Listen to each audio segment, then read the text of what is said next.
Catherine the Great was Russia's great empress in the 1700s. She had a field marshal named Grigory Potemkin who organized a tour for her of southern Russia. And the tour was planned over a 4-year period and covered a distance of 1,000 miles. The problem was that this section of Russia was incredibly poor and was not going to look very good. But this General Potemkin really wanted to impress Catherine the Great. So what he did was he created fake villages. And he basically created happy peasants who basically he moved over in the evenings from one village to another so that as she passed by these villages over 1,000 miles, it looked like everything was beautiful and everybody was happy as these subjects lined the streets. The problem was it was all a fake. And so a term entered our vocabulary, at least in English, called a Potemkin village. And it refers to an impressive facade or a show, something created to hide something undesirable on the inside. So in the same way spiritually, it's easy and tempting to have a spirituality that looks good on the outside without having very much beneath or behind it. So for example, a person can attend church, or read their Bible, even sing and worship and live a respectable life, but be so caught up in the culture and the busyness around us that we end up like a Potemkin village. We don't have the time to open up our interior lives for Jesus to change us or to develop our own firsthand relationship with him. So the EHS course was developed over many years to address this crisis of discipleship in the church today. Our intention has been to introduce you to a deep beneath the surface spirituality that we hope will serve as a framework for the rest of your discipleship journey. In this 8-session course, our goal has been to introduce you to 8 critical themes of discipleship that are often ignored in our churches. We began with the problem of emotionally unhealthy spirituality as we looked at Saul, who had neither a contemplative life with God nor an emotional maturity. Then we looked at number 2, know yourself that you may know God, and the life of David. Then we moved on to going back to go forward, and Joseph and how our family histories impact who we are today. Then we moved to journey through the wall, and we looked at Abraham and God's call to sacrifice Isaac and how we all hit walls. Then we talked about enlarging your soul through grief and loss and how that is an indispensable issue of discipleship that we all have to move through and learning to let go as we hit losses in life. Then we talked about discovering the rhythms of daily office and Sabbath, and you've been on this whole journey with us of rhythms in your days and weeks. And then we talked about last week growing into an emotionally mature adult and the importance of learning skills for that. And this week we've talked about going the next step to develop a rule of life, looking at the early church in Acts chapter 2. So in this final session, you hopefully identified 1 or 2 practical steps that God's inviting you to take as our course concludes. However, it's important that we keep perspective on how slowly we learn and change. Benjamin Boom was a great educational psychologist who, along with a team of thinkers, developed a brilliant way of looking at how people learn. And this has been adapted and revised many times over the last 60 years, and it continues to be a standard in many educational systems around the world. But I have found it very helpful as I've looked at the discipleship journey. And Bloom distinguishes 5 levels of knowing or getting a value or getting something.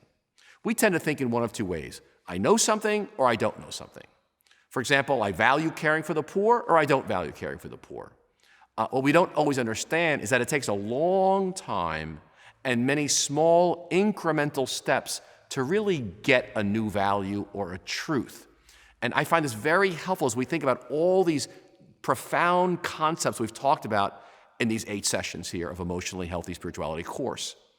And it requires we actually move through 5 distinct levels. Let me illustrate this with my own journey of coming to the value of slowing down my life to spend more time with Jesus. Level 1, he calls awareness. And for me, it was slowing down. I'd say, well, slowing down is an interesting idea. I first thought about this in a serious way in 1994 when I was experiencing pain in both my personal life and in my leadership. The second phase is ponder. I was like, okay, God, help me understand more about slowing down. And so when I began this emotionally healthy journey in 1996, I read books, I listened to messages on slowing down. I even preached some sermons on it. The third is we begin to value it. We say, wow, I really believe this is important. Everybody needs to slow down. I dabbled in some new behaviors like Sabbath and silence and stillness, and I had some one-day retreats with God. But my actions and behaviors did not fundamentally change for years. There was a big gap there, as you'll notice, before number 4, which is prioritize. That's where I say I'm shifting my entire life around as I slow down to be with Jesus. That's finally happened for me in 2003, 2004, where I reprioritized my time, my energy, and my schedule in order to integrate this new learning and value into my life. This helped me really kickstart a whole new way of leading and living out this value. It was life-changing for me. And the 5th stage, says Bloom, is own it. That is where all my decisions and all my actions are based on this new value. It's so in me, I don't even think about it. So it's moving from prioritizing to owning. That actually took me another 6-7 years. I had a lot of work to do to integrate this one value with all of its demands and challenges into actually being a pastor and leader at our church. So while I still fall at times, slowing down to be with Jesus now informs all that I do. My entire body feels it when I don't. In fact, others around me can see it as well when I violate this value. So you'll notice how the chart highlights the large gap between levels 3 and levels 4, value and prioritize. Why? Because that's the point that requires a radical, often difficult shift. Many people love the ideas and principles of emotionally healthy spirituality. They believe they're biblical. However, moving from valuing it, these things you've learned, and prioritizing it is a very big challenge. So let me encourage you. The changes you seek from what you learned in the EHS course will not happen overnight, but they will happen over time if you persevere. So take, for example, the topic of going back to go forward, or how the past impacts our following of Christ.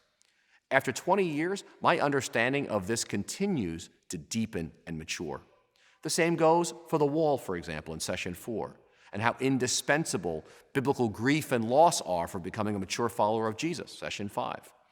I continue to deepen my understanding of Sabbath and the daily office of silence and solitude and stillness. So take your time. Stay with it. Entrust yourself to God's care and ask Him to lead you into the next step of your process.